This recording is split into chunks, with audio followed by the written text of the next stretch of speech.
ملت کا نگہباں، جو مسلم قومیت کا تشخص تھا، مذہب اور مذہب میں بھی اتباع سنت. ایک اللہ ماننے والے وہ بھی ہیں، چلو اللہ تو ایک ہو گیا، سب کا مشترک ہو گیا. اصل میں جو تشخص ملت کا قائم ہوتا ہے وہ رسالت کی بنیاد پر ہوتا ہے. وہ مصطفیٰ پر اساں کھینچ رہا کہ دی ہمعوس اگر معون رفیدی تمام بولا حدیث. تو وہ ہند میں سرمایہ ملت کا نگہباں اللہ نے بر وقت کیا جس کو خبردار. تو وہ کوشش جو ہے ناکام ہوئی. اس کے بعد یہ 19ویں 20ویں صدی میں پھر یہ ایک کوشش ہوئی ہے بہت زبردست. برہمو سماج کے نام سے راجا رام موہن رائے نے، ان کا انتقال 1833 میں ہوا ہے. برہمو سماج سب ایک ہیں، سب کو جوڑ دو، ایک کر دو، برہمو سماج، بس وہی دین الہی، ایک خدا کی بنیاد پر جو ہے یہ تمام ملتیں باقی ختم ہو جائیں. اور اسی کا سب سے بڑا چیلا وہ گاندھی تھا. برہمو سماج گاندھی کیا کرتا تھا؟ پرارتھنا میں نماز، کچھ قرآن کی تلاوت کرا دی، کچھ گرنتھ صاحب سے پڑھوا دیا، کچھ گیتا پڑھوا دی. وہ پرارتھنا ہو رہی ہے، صبح کی پرارتھنا میں اس میں یہی ہوتا. وہی تھا کہ ان کو سب کو جمع کرو، ایک جو ہے حامل دستے میں ڈال کے اور کو کوٹ کو ایک بنانا.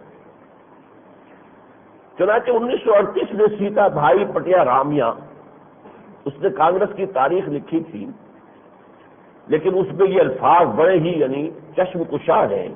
دی ideal of Indian national congress is to establish Vedantic idealism in India.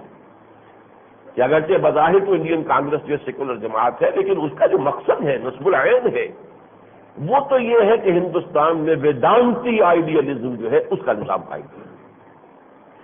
تو ہندوؤں میں جو بھی احیاء ہوا ہے، دوبارہ اٹھے ہیں. 1000 برس تک مسلمانوں کے نیچے پسے ہوئے، دبے ہوئے، مجبور، ان کی کوئی حیثیت نہیں تھی. لیکن انگریز کے آنے کے بعد انہیں سانس مل گیا. مسلمان جو ہے حکمرانی سے گرا کر نیچے گرا دیے گئے.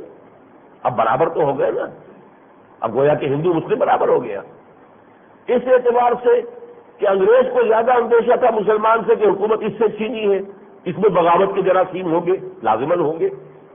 یہ تو پرانے غلام تھے، اب صرف ان کے ماسٹر بدلے، چینج آف ماسٹر ہی ہے نا. تو غلامی کے تو قوت تھے ہی، وہ 1000 برس سے مسلمانوں کے غلام تھے، اب آ کے انگریز کے غلام ہو گئے.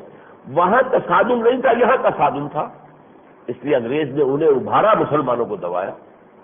اس کی بنا پر ہندو کی جو ہے بالادستی کا آغاز ہوا. لیکن اب بھی اس مرحلے پر بھی، اور جیسا کہ میں نے عرض کیا، نہ صرف ہندو قوم کی بالادستی بلکہ اسلام کے خلاف وہ تحریک برہمو سماج کے تحت گاندھی کی تحریک، اور کیسی عظیم شخصیت تھی وہ، اس میں کوئی شک نہیں، بہت بڑا لیڈر تھا. اور یہ کہ بہت سے مسلمان بھی اس سے متاثر ہوئے. بہرحال لیکن پھر اللہ تعالیٰ کی مشیت نے علامہ اقبال جیسے مفکر کو لا کے سامنے کھڑا کر دیا. مسلم نیشن ہوڈ اور ہوئی ملت اسلامیہ کا تشخص. اور اس کے لیے سب سے بڑا مفکر جو آیا ہے میدان میں وہ تو علامہ اقبال ہی ہے. پھر اس کے لیے مولانا مودودی نے بھی کام کیا، کتابیں لکھی، اور بہت عمدگی کے ساتھ مسلمانوں کے جداگانہ تشخص اس کو ابھارا اور واضح کیا، نمایاں کیا. بہرحال اس پس منظر سے یہ باتیں میں نے پچھلے جمعے میں نہیں کہی تھی. میں نے تو اس کے بعد سے میں جو تصادم شروع ہوا ہے اور برابری کا مقابلہ، ہم برابر کے ہیں، اس لیے کہ تقسیم کے وقت ایک طرح سے ہمارا پلڑا بھاری ہو گیا. کانگریس چاروں شانے چت پڑی ہوئی ہے. گاندھی کہتا تھا چند مہینے پہلے کہ میری لاش پر پاکستان بن سکتا ہے، پاکستان بن گیا. سب کے لیے انتہائی ذلت آمیز شکست تھی. لیکن اس کے بعد سے جو کشاکش ہماری چلی ہے، ہماری بدقسمتی اور سب سے بڑا ہمارا سبب اللہ سے وعدہ خلافی. ویسے تو گننے بیٹھتے ہیں تو ہمارے کردار کا بیڑا غرق ہے، ہماری مالی حیثیت جو ہے دیوالہ ہو چکی ہے، ہماری قومیت جو ہے وہ منقسم ہو چکی ہے. یہ ساری علامات ہیں. مرض ایک ہے جس کو میں نے بارہا یہاں پر بیان کیا، وہ مرض منافقت ہے، نفاق ہے، جو ہمارے دستور کے اندر بھی سب سے زیادہ نمایاں ہے. باہمی نفاق بھی ہے، اخلاق اور کردار کا جو ہے دیوالہ نکل گیا. اسی کے بنا پر جو ہے ہمارا اقتصادیات کا بیڑا غرق ہو گیا. پچھلی مرتبہ میں بتا چکا ہوں، پہلے امداد کی ٹی بی ہمیں لگی، اور پھر جو ہے قرضوں کا بلڈ کینسر اس قوم کے اندر آیا ہے. آج اس کا نتیجہ ہمارے سامنے ہے. لیکن اصل سبب وہ ہے در حقیقت اللہ سے وعدہ خلافی۔ اب اس کا جو نتیجہ نکل رہا ہے نوٹ کر لیجئے، ہندوستان میں اب بی جے پی، یہ اصل میں ستیارتھ پرکاش کا جو مصنف تھا سوامی دیانند سرسوتی، یہ اس کا جو فکر تھا، آریہ سماج کو جو اس نے آرگنائز کیا تھا ایک ملیٹنٹ ہندو موومنٹ کی حیثیت سے، اس کا ظہور تھا آر ایس ایس، اور آر ایس ایس کا پولیٹیکل ونگ ہے بی جے پی۔ یہ اس طریقے کا عروج ہندوستان میں بی جے پی کو حاصل ہو چکا ہے، اور آر ایس ایس کی جو قوت آج بھی ہے ہندوستان میں، اچھی طرح سمجھ لیجئے ان کے دلوں میں جو بات ہے، اگرچہ اس وقت انہوں نے ڈپلومیسی میں بڑی مہارت کا ثبوت دیا ہے، جو ان کے دل میں ہے اسے چھپا کر رکھا ہے، اس لیے کہ ابھی چونکہ ان کی ایبسولوٹ میجورٹی نہیں تھی، ابھی وہ 2 مرتبہ جو آئے ہیں کولیشن کی شکل میں آئے ہیں، اور جنہوں نے کولیشن ان کے ساتھ قائم کی انہوں نے ان سے کچھ چیزیں منوا بھی لی تھیں، یہ بھی کہ ابھی کامن سول کوڈ کا مسئلہ نہیں اٹھایا جائے گا، اور فلاں باتیں نہیں ہوں گی جو مسلمانوں کو انوائے کرنے والی ہیں۔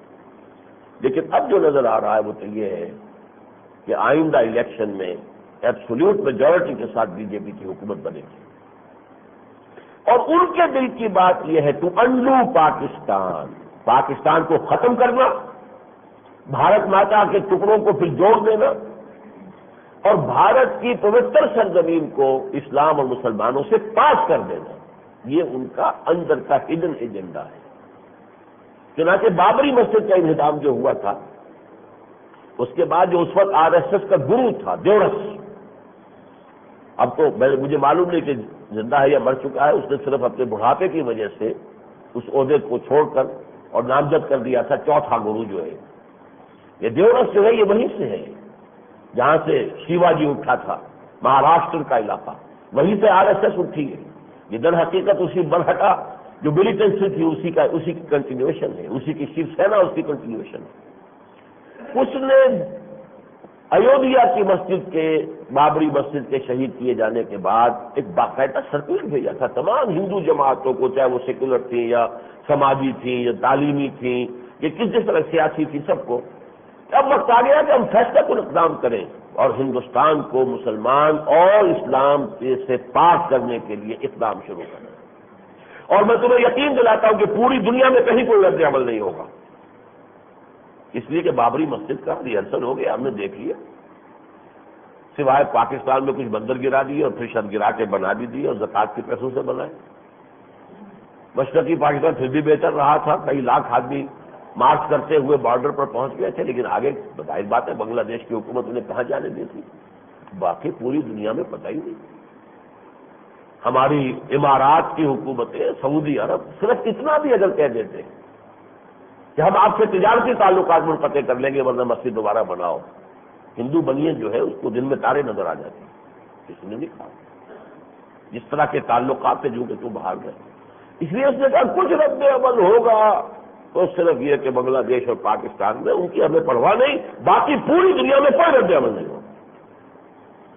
انہوں نے تو باقاعدہ کمیشن بھیجے کہ جا کے اسپین میں اسٹڈی کر کے آؤ، وہاں آن دی اسپاٹ ان کی تاریخ کو کھودو پھرودو کہ کس طریقے سے ختم کیا تھا انہوں نے مسلمانوں کو، اس لیے کہ وہ ہسٹری ہم یہاں ہندوستان میں دہرانا چاہتے ہیں۔ بہرحال میں نے جو 7 سال قبل کتاب لکھی تھی اس کا آخری چیپٹر تھا پاکستان کا مستقبل۔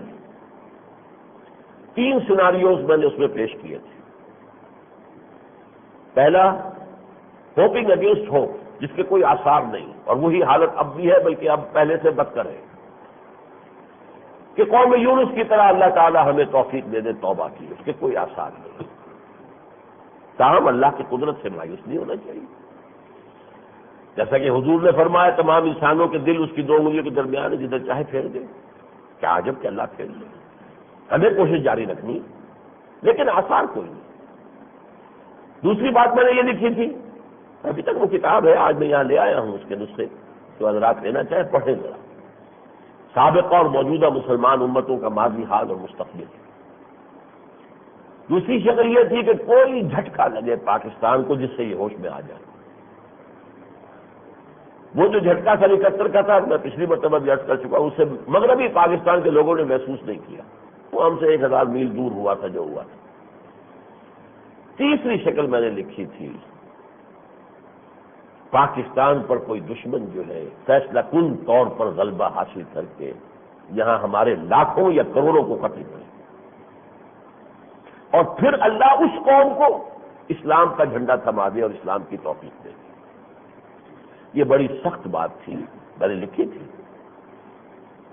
اور میں نے لکھا تھا کہ یہ تاریخ میں ایک مرتبہ پہلے ہو چکا ہے، کروڑوں مسلمان قتل کیے تھے تاتاریوں نے، لیکن پھر تاتاریوں نے مسلمانوں کو مسخر کیا اور رون ڈالا اپنے قدموں تلے، کروڑوں کو قتل کیا، کھوپڑیوں کے مینار بنائے، یہ سب کچھ کیا، لیکن اسلام نے تاتاریوں کو فتح کر لیا۔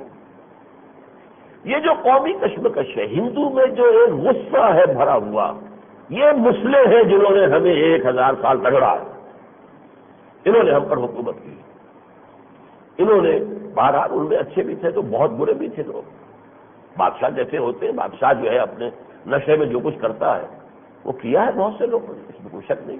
پھر ایگزیجریشنز بھی ہوتی ہیں، پھر تاریخ کے اندر اگر ایک شے انگلی رکھنے کی جگہ مل جائے تو وہاں پر جو ہے عمارت تعمیر کر دی جاتی ہے، اور ان کے ذہن بنا دیے گئے، کنڈیشننگ ہو گئی ہے، ہسٹری پوری ریلائٹ کی گئی ہے وہاں پر، وہ پوری تاریخ جو ہے ان کو ایسے بتا دی گئی ہے کہ یہ مسلمان کی اور اسلام کی دشمنی جو ہے ان کے رگ و پے میں سرا کی۔ اس حوالے سے یہ تیسری بات، اللہ نہ کرے اللہ نہ کرے حاکم بدہن، لیکن حالات پھر میں کہہ رہا ہوں اللہ معاف فرمائے، لیکن جائز نہ رہے، ہماری حیثیت اب ہے کیا؟ اور اگر جب اگلا قدم آنا ہے، یہ سی ٹی بی ٹی اور کچھ رول بیک بھی ہو گیا ہمارا ایٹمک ڈیٹرنٹ، ابھی کچھ نہیں کیا ایٹمک ڈیٹرنٹ نے، کہتے رہ گئے ہم اس علاقوں میں رکھنے کے لیے نہیں ہے، سجانے کے لیے نہیں ہے، تو پھر کیوں ایسی ذلت کی بات دوبارہ کی؟ لیکن یہ کہ بہرحال جو ہوا ہے وہ ہو چکا ہے۔ اب ہمارا موقف کیا ہے میں پچھلی مرتبہ بھی بیان کر چکا ہوں۔ دیکھیے ہمیں تو اس صورتحال سے جو ذلت اور مسکنت جو ہم پر طاری ہے اس وقت، اس سے نکلنے کا راستہ اگر ہمیں تلاش کرنا تو پہلے قرآن سے رجوع کیجیے۔ وہ آیات میں نے آپ کو سنا دی، وہی بنی اسرائیل جن کے بارے میں 2 جگہ فرمایا ضربت علیہم الذلۃ والمسکنہ، انہی سے کہا گیا عسیٰ ربکم ان یرحمکم وان عدتم عدنا، دیکھو اے بنی اسرائیل اب بھی تمہارا رب تم پر رحم کرنے کو تیار ہے۔ آج ان آیات کو ہر مسلمان پاکستان کا جو ہے وہ اپنے دل کے کانوں سے سنے، اس ذلت سے اللہ تمہیں نکال سکتا ہے۔ عسیٰ ربکم ان یرحمکم، تمہارا رب جو ہے اب بھی تم پر رحم فرمانے کے لیے تیار ہے، رحمت کا اپنا سایہ کر دینے کے لیے آمادہ ہے۔ وَإِنْ عُدْتُمْ عُدْنَا، لیکن اگر تم نے وہی روش جاری رکھی جو اب تک تم نے جو اختیار کیے رکھی ہے تو ہم بھی وہی کچھ کریں گے۔ پھر اگلے سے اگلا قدم آئے گا، پھر چھوٹے عذاب کے بعد بڑا عذاب بھی آ جائے گا، نسیم منسیہ بھی ہو سکتے ہو۔ اسی صدی میں دی گریٹ آٹومان امپائر، عظیم سلطنت عثمانیہ ختم ہوئی، پہلی جنگ عظیم کے بعد ختم، کہاں تھی؟ اب نقشے میں تو کہیں اس کا وجود ہی نہیں ہے۔ اسی صدی میں the great U S S R, union of Soviet socialist republics, کہاں تھی یہ؟ دیکھو تو صحیح نقشے میں کہیں، تو پاکستان تو کچھ بھی نہیں۔ عثمان امپائر کے مقابلے میں اور یو ایس ایس آر کے مقابلے میں پاکستان کس شے کا نام ہے؟ لیکن یہ کہ اللہ نہ کرے کہ وہ وقت آ گیا ہو، جو بھی مہلت مل رہی ہے اس سے غنیمت سمجھے۔ تو فرمایا عسیٰ ربکم ان یرحمکم وان عدتم عدنا وجعلنا جہنم للکافرین حصیرا، اور جو کفر کی اور انکار کی روش پر اصرار کریں گے ان کے لیے ہم نے جہنم تیار کی ہوئی ہے۔ لیکن ہماری رحمت کا ایک دروازہ ہے، شاہ درا ہے، آنا چاہتے ہو ہماری رحمت میں؟ ان ھذا القرآن یہدی للتی ہی اقوم، یہ شاہ درا قرآن ہے، یہ قرآن ہے جو راستہ دکھاتا ہے، وہ راستہ جو سب سے زیادہ سیدھا ہے، تیر کی طرح سیدھا راستہ جنت کی طرف لے جانے والا اور دنیاوی اور اخروی فوز و فلاح سے ہمکنار کرنے والا۔ ان ھذا القرآن یہدی للتی ہی اقوم ویبشر المؤمنین الذین یعملون الصالحات ان لهم اجرا کبیرا، اور وہ لوگوں کو کہ جو ایمان اور عمل صالح کا تقاضا پورا کرے، اللہ تعالیٰ یہ قرآن انہیں بشارت دیتا ہے کہ اجر کبیر ہے ان کے لیے۔ وَأَنَّ الَّذِينَ لَا يُؤْمِنُونَ بِالْآخِرَةِ، اور جو لوگ دنیا ہی کے ہو کر رہ گئے، آخرت کا انہیں خیال ہی نہیں، ایمان ہی نہیں، یقین ہی نہیں، أَعْتَدْنَا لَهُمْ عَذَابًا أَلِيمًا، ان کے لیے ہم نے بڑا دردناک عذاب تیار کر رکھا۔ تو گویا کہ شاہدرہ ہے قرآن. اسی طرح آپ کو حدیث رسول کی طرف رجوع کیجیے. بارہا یہ حدیث میں نے آپ کو سنائی ہے، حضرت علی سے مروی ہے رضی اللہ تعالیٰ عنہ کہ حضور نے فرمایا انہا ستکون فتنۃ، قریب ایک بہت بڑا فتنہ رونما ہوگا. حضرت علی فرماتے ہیں میں نے عرض کیا من مخرج منہا یا رسول اللہ، اے اللہ کے رسول یہ بتائیے اس سے نکلنے کا راستہ کون سا ہوگا، مخرج کون سا ہوگا؟ فرمایا کتاب اللہ فیہ خبر ما قبلکم ونبأ ما بعدکم وحکم ما بینکم. اللہ کی کتاب ہی وہ راستہ ہے، اس میں تم سے پہلی جو اقوام گزری ہے دنیا میں ان کے حالات بھی درج ہیں، تمہارے بعد جو کچھ ہونے والا ہے اس کی خبریں بھی درج ہیں، اور تمہارے مابین جو بھی اختلافات کبھی پیدا ہوں گے ان سب کا حل موجود ہے. یہی تھے جو میں نے علامہ اقبال کے اشعار کے حوالے سے پچھلی مرتبہ آپ کو سنائے کہ خار از ماجوری قرآن شدی شکوہ سنجے گردش دوران شدی، اے کہ شمل مرزمی افتندئی در مغل داری کتاب زندگی. اور اردو میں ہفت کشور جس سے ہو تسخیر بے تیغ و تفن، تو اگر سمجھے تو تیرے پاس وہ ساما بھی ہے. قرآن مسخر کر سکتا ہے ذہنوں کو، قرآن مسخر کر سکتا ہے دلوں کو. خدا نہ خواستہ خدا نہ خواستہ خدا نہ خواستہ ہم اگر کسی وقت مسخر ہو گئے ہندوؤں کے ہاتھوں تو قرآن انہیں مسخر کرنے کی صلاحیت اپنے اندر رکھتا ہے. اصل میں اس وقت وہ قرآن کی طرف رجوع کیوں نہیں کر رہے؟ ابھی دشمنی کا پردہ پڑا ہوا ہے، انتقام کے جذبات ہیں ان کے اندر. وہ انتقام کے جذبات وہ قومی کشاکش اور مذہب کی بنیاد پر اسلام نے جس طرح اپنے آپ کو یہاں پر ایک لوہے کے چنے کی حیثیت سے برقرار رکھا، اپنے تشخص کو برقرار رکھا، اور اس کا کلائمیکس ہو گیا قیام پاکستان. آپ نہیں اندازہ کر سکتے کہ ہندو کے لیے کتنا سوہان روح ہے یہ کہ در حقیقت یہ اب مذہب باہر سے آیا اور اس نے اپنا تشخص برقرار رکھا. کروڑوں ہمارے یہاں سے اس نے کنورٹ کر لیے، بجائے اس کے کہ ہم میں جذب ہوتا ہمارے بہت سے لوگوں کو جذب کر گیا. اور پھر اس کا کلائمیکس ہے پاکستان، اس کا قیام، بھارت ماتا کے ٹکڑے. یہ ہے در حقیقت ہندو کی دینی کیفیت. تو گویا کہ ہمارے لیے راستہ ایک ہے رجوع القرآن. لیکن رجوع القرآن اب قرآن کی طرف واقعتاً رجوع کریں گے اور حقیقتاً اس کے ذریعے سے ایمان سے آپ کا دل اگر منور ہو جائے گا تو وہ جہاد کا راستہ دکھاتا ہے. لیکن جہاد فی سبیل اللہ، جہاد ہمارے ہاں بھی فی سبیل الحریت ہو رہا ہے. 20 صدی پیشتر جہاد ہو رہا تھا، جہاد فی سبیل اللہ ہم نے سمجھا تھا اسے الجزائر میں. یہ 50s کی بات کر رہا ہوں میں، اس وقت جماعت اسلامی کا امیر تھا منگمری کا، اور علامہ ابراہیم الجزائری تشریف لائے تھے چندہ جمع کرنے کے لیے. جہاد فی سبیل اللہ ہو رہا ہے. لیکن جب وہ جہاد کا نتیجہ نکلا تو سوشلسٹ ریاست قائم ہو گئی. جہاد فی سبیل اللہ تھا، اسلام آج تک نہیں آیا وہاں پر، بلکہ ایف آئی ایس نے کوئی اگر کامیابی حاصل کرنے کی شکل اختیار کی تھی الیکشن میں تو جو حاصل ہوا وہ آپ کو معلوم ہے. اصل میں جہاد فی سبیل الحریہ اور ہے، ٹھیک ہے وہ بھی جائز ہے، لیکن جہاد فی سبیل اللہ اور ہے. جہاد فی سبیل اللہ کے لیے وہ لوگ درکار ہیں جن کا تزکیہ ہو چکا ہو، جو دین پر خود کاربند. اگر یہ نہیں ہے تو گھروں میں بیٹھے جہاد کا نام نہ لیں، جہاد کو بدنام کریں گے. وہی جہاد جو تھا افغانستان میں فساد بنا کہ نہیں بنا؟ جہاد فی سبیل اللہ فساد بن گیا. جہاد کا تقاضا ہے کہ وہ لوگ سامنے آئیں جو اپنی انفرادی زندگی میں توبہ کا حق ادا کر چکے ہیں، اور پھر یہ ان کی للہیت، ان کا خلوص و اخلاص، انہیں سوائے اللہ کے دین کی سربلندی کے اپنا غلبہ نہیں. لا یریدون علوا فی الارض ولا فسادا. اپنے غلبے کی کوشش ہوگی تو فساد پیدا ہوگا اس سے. نہیں، ہمیں اللہ کے دین کا غلبہ چاہیے، اپنا نہیں. للہیت اگر ان میں ہو اور پھر وہ ایک شخص سے بیعت کرے، ایک امام کے پیچھے جہاد کرے، وہ ہوتا ہے جہاد فی سبیل اللہ. بہرحال قرآن پڑھیں گے تو وہ ان دو چیزوں کی طرف رہنمائی کرے گا. چنانچہ هو الذی ارسل رسولہ بالہدی ودین الحق لیظہرہ علی الدین کلہ، یہ تو 3 دفعہ آیا قرآن میں. اللہ نے اپنے رسول کو بھیجا دین کے غلبے کے لیے، اور بھیجا 2 چیزیں دے کر، الہدی قرآن اور دین حق. البتہ اس کے بعد فرمایا یا ایھا الذین آمنوا هل ادلکم علی تجارۃ تنجیکم من عذاب الیم تؤمنون باللہ ورسولہ وتجاہدون فی سبیل اللہ باموالکم وانفسکم. بہرحال ہم انہی 2 باتوں کی دعوت دیتے رہیں گے، رجوع القرآن اور دین کے غلبے کی جد و جہد منہج محمدی پر صلی اللہ علیہ وسلم، الٹے سیدھے راستوں سے نہیں. مروج طریقوں سے نہیں، مستعار طریقوں سے نہیں۔ لِكُلٍّ جَعَلْنَا مِنْكُمْ شِرْعَةً وَمِنْهَاجًا، وہ منہاج جو محمد عربی کو دیا گیا صلی اللہ علیہ وسلم، اور جس کے ذریعے سے آپ نے عظیم انقلاب برپا کیا، اسی کی طرف دعوت دے رہے ہیں۔ دینی جماعتوں کو، عام لوگوں کو رجوع القرآن کی دعوت ہے۔ فَلِذَلِكَ فَادْعُ وَاسْتَقِمْ كَمَا أُمِرْتَ وَلَا تَتَّبِعْ أَهْوَاءَهُمْ وَقُلْ آمَنْتُ بِمَا أَنزَلَ اللَّهُ مِنْ كِتَابٍ وَأُمِرْتُ لِأَعْدِلَ بَيْنَكُمْ اللَّهُ رَبُّنَا وَرَبُّكُمْ لَنَا أَعْمَالُنَا وَلَكُمْ أَعْمَالُكُمْ لَا حُجَّةَ بَيْنَنَا وَبَيْنَكُمْ اللَّهُ يَجْمَعُ بَيْنَنَا وَإِلَيْهِ الْمَصِيرُ۔ بارك الله لي ولكم في القرآن العظيم ونفعني وإياكم بالآيات والذكر الحكيم۔